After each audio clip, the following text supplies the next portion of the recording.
Another thing that Jimmy and D said in their media availability yesterday, and we'll start with UG here because you kind of brought it up with Ross.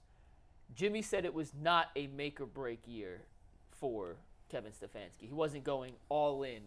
Was think of the exact term. He wouldn't So go basically, the question was, is it a now or never season for the Browns? And he erred on the side of caution. You know, he said that was a dangerous line to toe because of how competitive the NFL is in the AFC North. But he did say he was excited about this season. So I guess my impact question to you all is, do you believe him? Do you believe that this is not a now or never year for the Cleveland Browns? No. Can I start? Go ahead. I do not believe any of the words that came out of Jimmy Haslam's mouth when it came to that particular answer yesterday. Now, two things with all these. Sometimes they have to say the right thing. If he had said, yeah, jobs are on the line, and if we don't make the playoffs, everyone's fired, there's already a tremendous amount of pressure on the Browns this year. We've all talked about it. Can you imagine the added level of intensity and scrutiny and pressure that came into every decision Kevin Stefanski, Jim Schwartz, Bubba Ventrone, Deshaun Watson, etc. would make from the minute he said that to whenever the end of the season came? It would be insurmountable, in my opinion, and unfair of Jimmy Haslam to put that on Stefanski before the year. So, no, I don't believe him at all. I do think it's a make-or-break year. It's now or never for this coaching staff, as Ross Tucker alluded to. Watson would still have 3 years left on his contract. You'd have time to go and pick a different coach to try and maximize the return on the Watson investment. But, yeah, I believed some of the stuff he did say on other topics. On that particular question when he said, it's not really a now or never, it's not a make-or-break, I didn't buy it for 1 second, especially when he followed it up with saying, this is probably the best roster I've ever put together in Cleveland. You know, those two can't be opposite of each other. If it's the best roster, then it is a make-or-break year for coaching staff and a lot of the players on this team. G? Look, man, if I'm the Duke of knee-jerk, he's a superintendent of knee-jerk. He gets it, like, his stuff will switch over dinner. Like, Jimmy has some, like, change the jerseys. Jimmy, we can't do that for 3 years. I said change them. I don't like them. I don't like peas. And, like, it's just not going to work like that. The thing is, he knows good and well. And I always point to this line of demarcation right here. When the Bengals was drafting right along with you, and the Bengals got the 3rd pick overall, right? I think it was a 3rd pick overall. They were terrible. They won like 2 games. And then they went to the Super Bowl the next year. All bets is off. I was like, you know what, damn it. They sold us on this 3 to 5 year plan every 3 to 5 years. And the Bengals just went to the Super Bowl with a quarterback with no O-line. He just tore his ACL too. Off an ACL injury. And I'm like, so we got to keep resetting this. And no. At that point, I think it showed people, why is it every single year that other teams are having resurgence, like the Dolphins or these other places? And Jimmy Haslam looked at his squad and was like, you know what, you're right. You're right.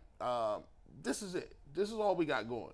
Now, God forbid, I hope that Stefanski is here because that means they were successful. They won some games.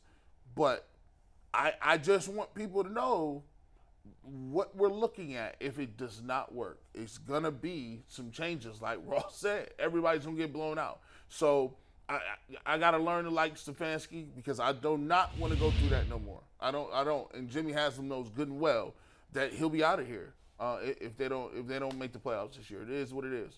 Jason? The Haslams desperately want this to work. Desperately want this to work. They feel like they finally got it right. Mm-hmm. Like they finally got a head coach, a GM, a Paul DePodesta, who all see it the same way. And that's never happened before in 10 years of ownership. They've always had this guy pulling this way and this guy pulling this way. And for the first time, everybody's pulling on the rope in the same direction. They desperately want this to work.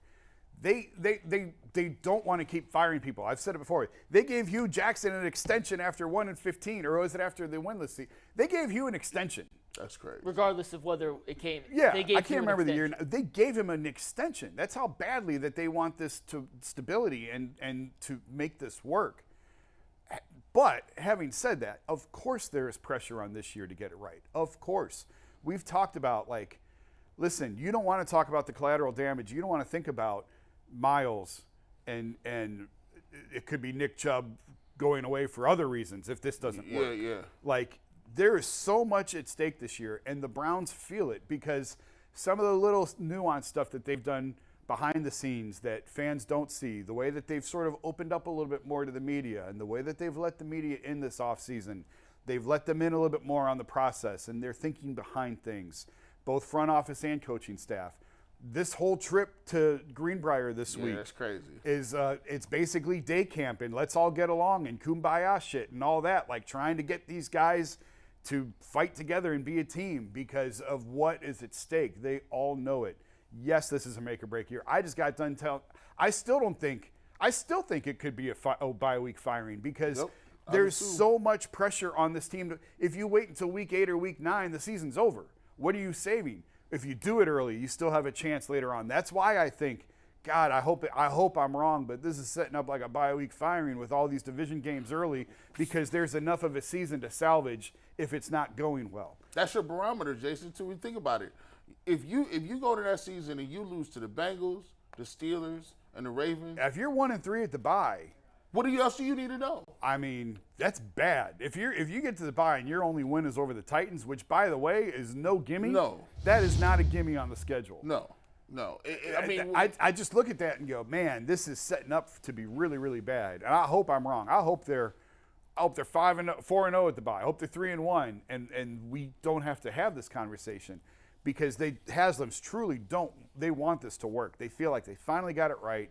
Everybody in the organization looks at it the same way, sees it the same way. Doesn't mean they always agree on everything, but you don't have the GM throwing guys out of meetings, which is what was happening when John Dorsey was here. He was kicking DePodesta's staff out of meetings. Like, you don't have that now. So I hope it works. I hope it works. Is there any world where you guys see one or the other making it? So basically, is there any world where Andrew Berry is still here, but Kevin Stefanski is not? Sure. I can see it.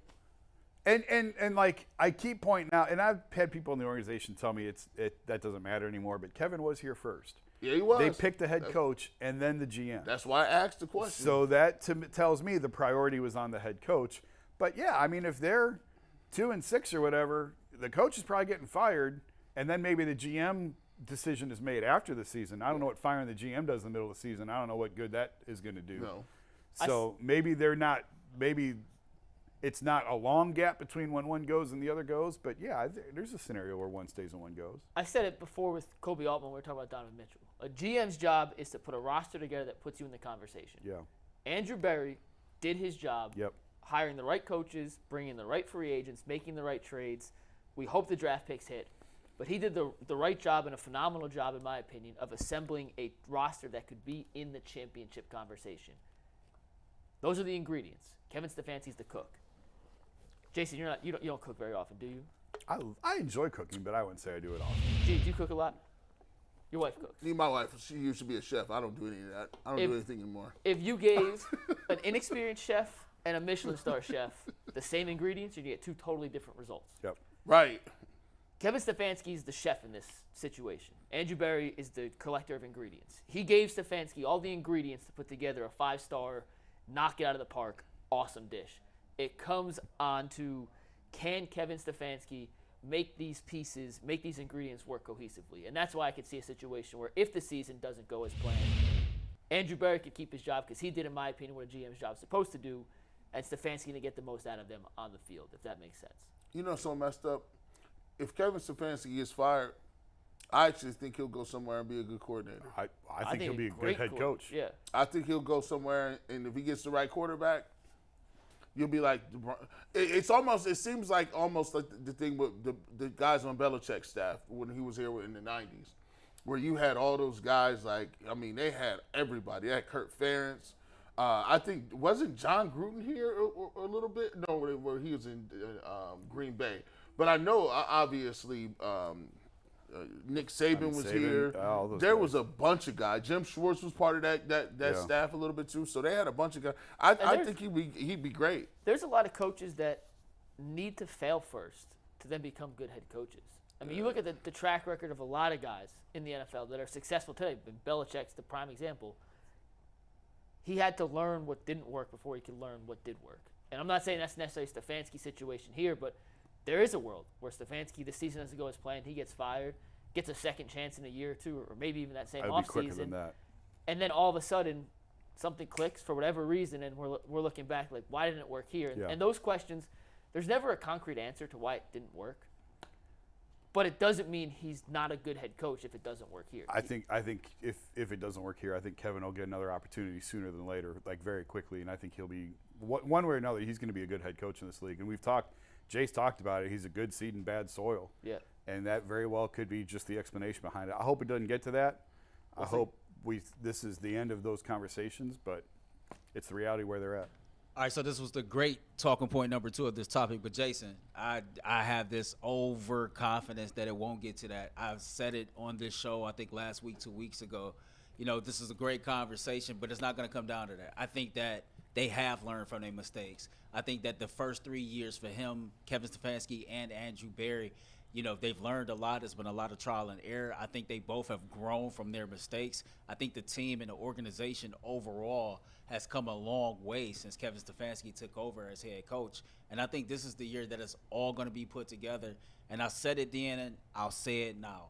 The Browns have the potential to go play in the AFC Championship this year. And when I look at the teams in the AFC, I don't believe that there are, quote-unquote, many teams that are better than the Browns.